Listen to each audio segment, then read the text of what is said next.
High friends, welcome back to our channel.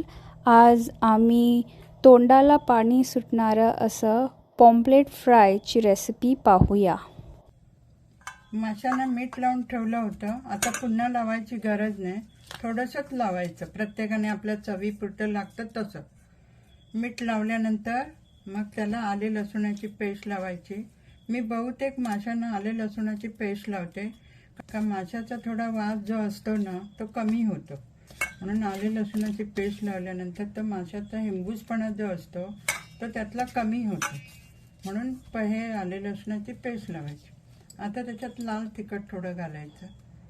थोडं तुम्हाला पाहिजे तसं, कोणाला जास्त लागतं कोणाला कमी लागतं त्याच्याप्रमाणे लाल तिखट घालायचं. तर पण लगेच हळद पावडर घालायची.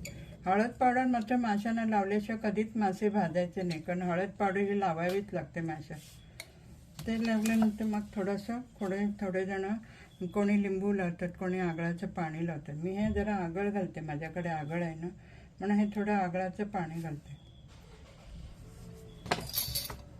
आणि हे मिक्स करायचं. चांगलं मिक्स केलं ना, ह्याच्यात पाणी नाही लावायचं अजिबात. त्याला पाणी लावलं ना तर त्याचा मग रवा लागत नाही त्याला जास्त, आणि रवा मग निघून येतो. असं जरा थोडंसं दाबल्यासारखं करायचं, म्हणजे त्याला तो चांगला लागून राहतो.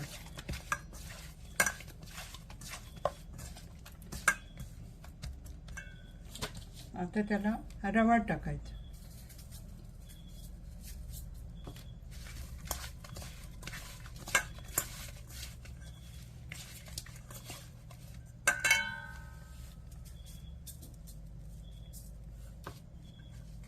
रवा घातल्यानंतर लगेच भाजायचे तव्यावरती. मी नेहमी लोखंडी तव्यावरच मासे भाजते. मला नॉनस्टिकचा तवा नाही आवडत, कारण लोखंडमधनं आपल्याला आयन मिळतं, ते चांगलं असतं. म्हणून याच्यावरच मासे भाजते.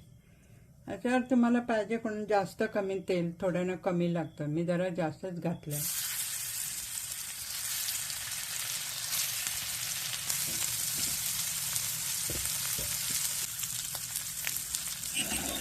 तर वरती जरा सुकत आलंय, जरा वरती कोरडं झालं की नाही जरासं, मग ते परतायचं.